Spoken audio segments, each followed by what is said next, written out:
Hello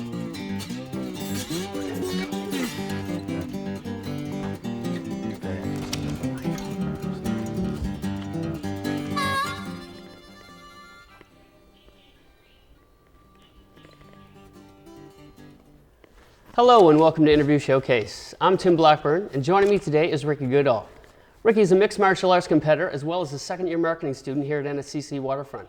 I'm going to be talking to Ricky today about the growing popularity of mixed martial arts and his career. Thanks for joining me, Rick. Yeah, thanks for having me.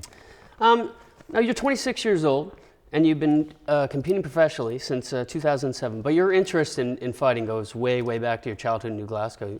Tell me a little bit about that. I kind of with a few friends when we were growing up, actually as young as 5 years old, 4 and 5 years old, we were looking at black belt magazines and kind of thinking about that. And funny thing is that one of my friends, we actually prayed for the powers of Bruce Lee when we were 5 years old in a little treehouse. So. Did you get them? No, unfortunately. No, not yet. Not yet. Well, in the time, like when you were a kid, probably the most popular fighting disciplines or shows or whatever would be boxing and wrestling. Why did you gravitate towards martial arts? It's kind of like, I don't know, it's like the childhood dream of every kid wants to be a ninja kind of thing, you know. I kind of grew up more in the age of the Ninja Turtles and movies like that, so I think that was more the influence. Yeah, see, the Ninja Turtles were a big influence on me too, but it was more, I just wore the tights. Right, so, sure. What did you do? And one of your friends from that era that you kind of grew up with is Jeff Kennedy, and he played a pretty important role in your progression. Absolutely. Tell me about Jeff. Well, Jeff, it's funny because we had a lot of influence on each other in a lot of ways, but he definitely started me off when I was around 13 years old in karate. He ended up being one of the youngest black belts in Canada. Really? Competed nationally, got third in the country, and went on to Japan to compete as well. Wow. And so yeah, I mean, the first time we ever trained together was when I was 13, and he was trying to teach me how to spar with no contact. And I ended up punching him in the nose and gave him a nosebleed. So it kind of all went from there. And him and I actually played in bands together. Growing up, I'm a musician as well, and we both went in the military together too when we were 17. Oh, right so on. yeah, so it was. So while you were in the military, was there any kind of training there? Like, did you? There's actually none. I was arts kind of training? disappointed when I went to the military. There was absolutely no hand-to-hand combat whatsoever as far as I went. I know when you get advanced there is, but even then, even the advanced stuff is still not quite the same level of the training that we do. So yeah. I think that was one of the disappointments of being in the military too. Yeah, I suppose. Now, like one of the things I read about you is when you folks were in high school in grade 11, you used to have fight nights, Friday night fight nights at your apartment.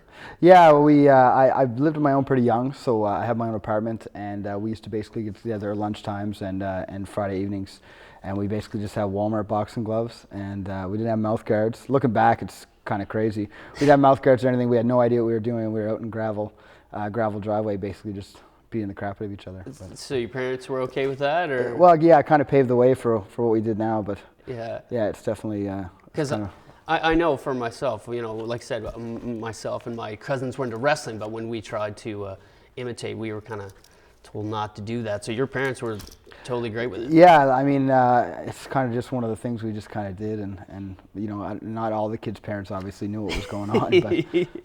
You had the cool parents. Yeah. Perfect. So you've pretty much trained your whole life in some aspect or another. What disciplines have you touched on? What have you?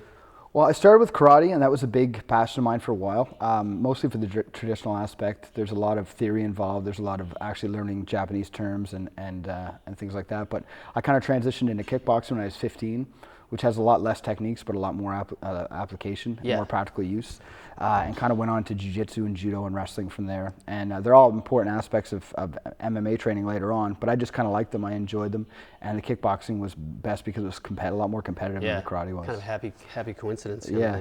So I read that you attended Extreme Cage Combat's first event. Right. In Halifax. Yeah. What kind of effect did that have on you? It was huge. Yeah. I mean, I knew one of the guys that was fighting personally. I grew up training under him a little bit too. Nice. And it was his first fight. It was a sold-out crowd. I waited in line for an hour in the rain, and it was their first. You know, it was the first event Atlantic Canada has ever had. It was an amazing energy, amazing crowd. We were way up in the stands and could barely see anything. But it was really amazing, and it kind of opened the door and kind of put that in the back of my mind. Right on. So when did you actually make the decision to compete, like to get serious? I was training with guys who were competing, including the guy that fought on that card. His name's Jason McKay. And he showed up at our club one day and said, I'm holding a mixed martial arts event in 5 weeks in New Glasgow.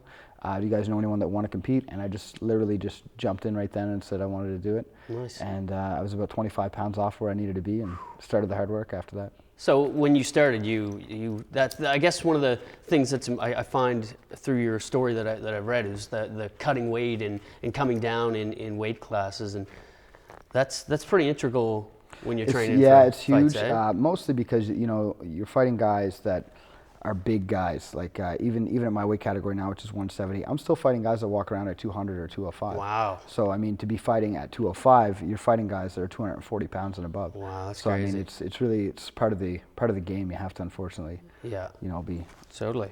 So your first fight, you get in there. It's probably pretty crazy, overwhelming. Yeah, absolutely. You got kind of beat down a little bit in the first round, saved by the bell. How did you turn it around? Because you came back and won it by decision. It's funny because, I mean, in a fight career, you learn these things. Like, you learn whether you have heart or whether you have the ability to keep going. So at that time, I had no idea other than, personal experiences in my life. At the end of the first round, the guy has what's called full mount. He's on top of me, literally beating my head off the canvas. And basically the bell went, and I could feel myself slowly going out. I was covering up. He wasn't connecting everything, but I was definitely getting my butt kicked for sure. So and then I get up and I had a 1 minute break and then turned it all around. I had great cornermen and coaches, at the time, who are still big coaches of mine. So you pulled it out. Then your very next fight. Actually, there was like a 2-year absence. 2 years, yeah. What took so long for the next fight? Just some injuries and just kind of the coaches I was working with in New Glasgow were also kind of starting their own fight career too, so I didn't have somebody pushing me quite as much as I needed. Yeah. And a few injuries and stuff. I had a broken hand and a broken foot, and just some of the things that happen in training and not necessarily training properly or dieting properly. Yeah. All has an effect on it. So it took about 2 years. Yeah. 2 years, but you stayed involved in MMA. Definitely, yeah. Stayed involved. Not as much as I should have, but definitely a lot. So then, in 2 years, you came back. You started training hard. You dropped a bunch of weight again. Right. Yeah. You fought a fellow. It was Kurt Peltier. Peltier, yes. You fought him. You lost on that one. Yeah. Okay. So there's another pretty important lesson and it's one of my questions because I'm an MMA fan, and I see the guys that lose and they come back. And how do you take a loss like that and take that and mentally bring yourself back from that and get back in the ring?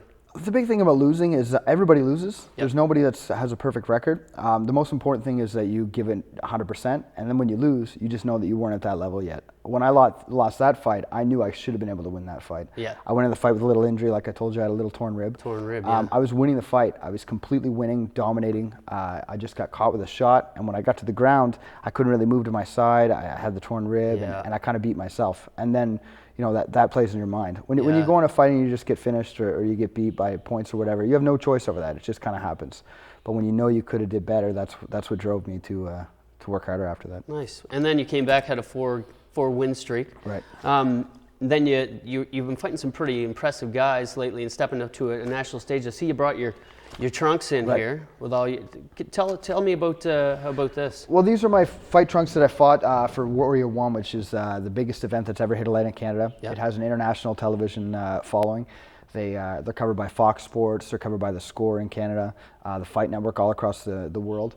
And so these particular shorts have all my sponsors that help me get to that level. I have my dietitian's website on there, and my physiotherapists, and people that play a huge role that are behind the scenes with most MMA fighters. Awesome. There's so many people that help with that don't get usually the recognition, the credit they deserve. Nice. So what's up next for you? What can we look forward to? I have 2 possible title fights. One is actually against the guy I beat in July of 2009, Manika Weeva.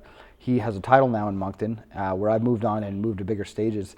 He's moved up in his rankings and ended up getting this title, so they believe that I should fight for that.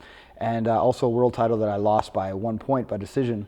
The promoters reviewed the tape and think that I won, so they want me to rematch that guy as well. So awesome. That's all in the new year. Wicked.